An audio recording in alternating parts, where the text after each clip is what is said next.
Do you specify this in your proposal that there are no local regulations, but you try to follow? You should make sure that your product fits to the international regulations. Otherwise, if the SFDA bring in a regulation, it's going to be based on the international ones, and you're going to find yourself, your product, undermined.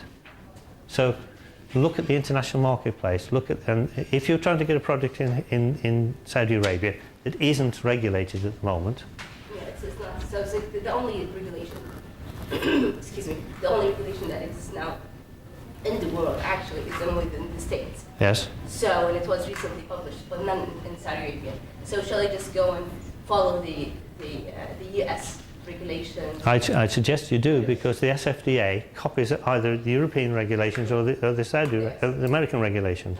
And although they've been set up for 4 or 5 years now, I think it is, they're still growing. Yeah. They're still bringing in new regulations all the time, because they're dealing with a backlog. And if they see a market growing, they have to regulate it. That's their responsibility. So if you bring a product out and it doesn't meet the US standards, when they regulate here in Saudi Arabia, you're going to have to either change your product or drop it. What's EMA? European Medical Association? No, European Medical Authority. Authority. Yes, or administration. It's basically the FDA for Europe. This is the CE mark. Yes. CE mark. To get your CE mark's slightly different, but it's CE mark is you get for any type of product, not just in the medical area. Yeah, I mean, Yeah. CE mark for medical. Yes, yes. So between them, they set the standard, and they do have different ideas about what's acceptable. We're working on a vitamin product at the moment. What's acceptable in America and what's acceptable in Germany? It's completely different things. Completely different with vitamin D. What's acceptable in different isomers is different, because they look at the evidence and interpret it differently. So, as I say before, think about who's actually going to be paying at the end of the day, because knowing that the Ministry of Health's going to pay, if they're the only ones, you know they're going to be limited to what they pay. If you've got a specialist niche product that's going into the private sector, you could charge a lot more for it. If your marketplace is the community, then you're going to be talking in a very different sort of business model. So, go on, please. Is there a way to get a copy or something about the bidding process of Ministry of Health in the projects, just to know what are the regulations when they, were bidding? Because I think that's going to give an idea when you go into the market. Yeah. As I understand it, over a certain, well, first of all, you could look at how KFMC order things. Look at their procurement department. Talk to the procurement people about how they procure things. When the national body procures, it's a National Unified Procurement Company, they have a set process. So you could have a look at the NUPCO website and go for that. We have direct links to them, so you can come and talk to us and we'll introduce you if you like. But as you said, in Europe and in America, it's all published.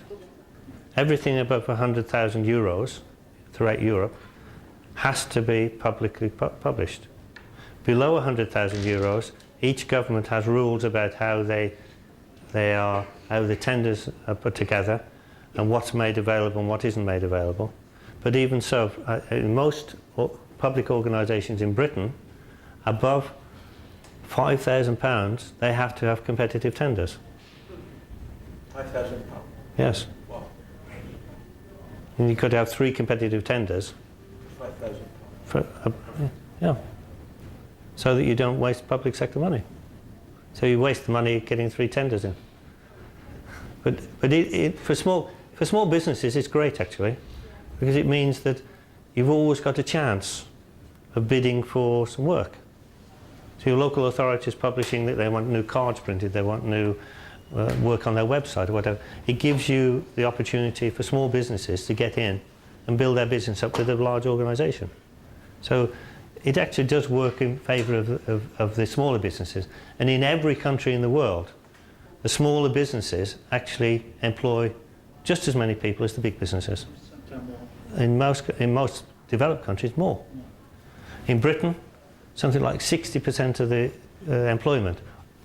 The EU expects that somewhere between 80 and 90% of all the new jobs created in the next 10 years to be created from small businesses.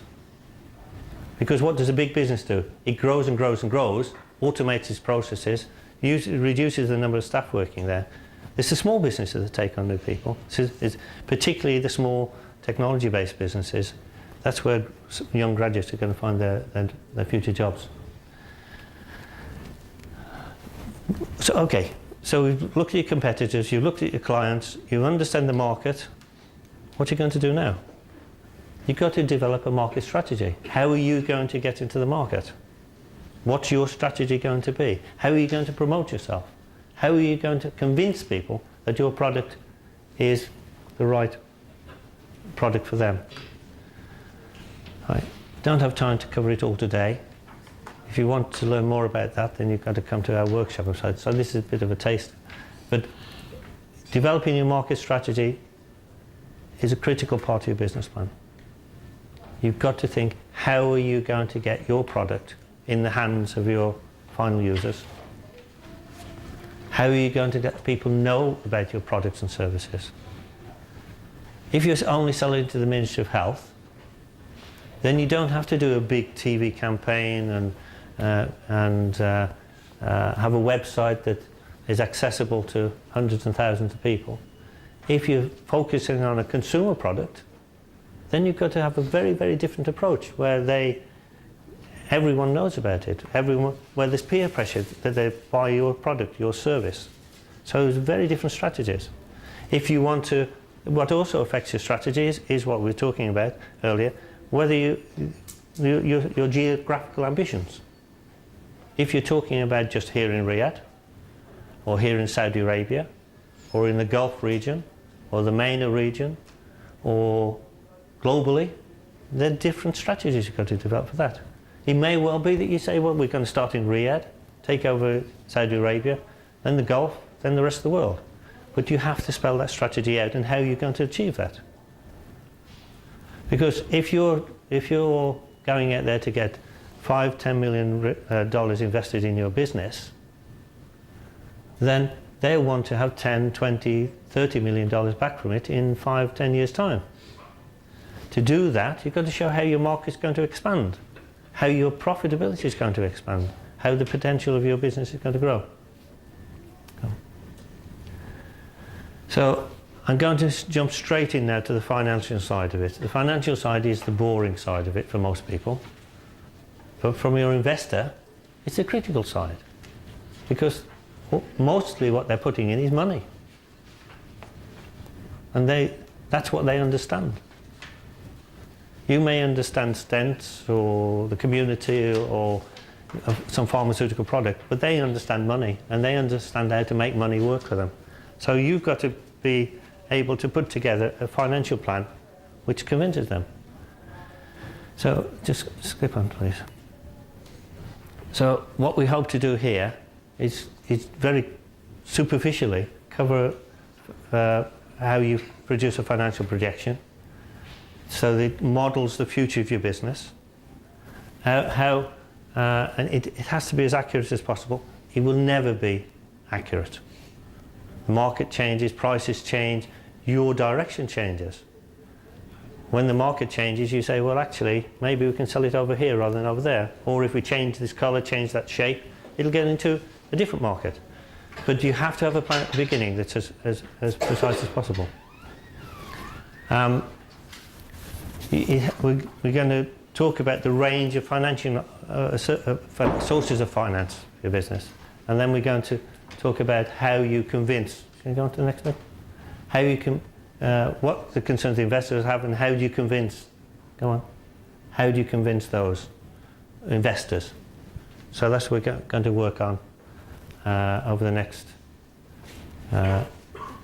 hour or so. Now, we've all come in and I I think very few have got drinks. Before we move on to this area, which is the dry area, would you like to get a drink and a refreshment? Please? I would. So let's just take 10 or 15 minutes.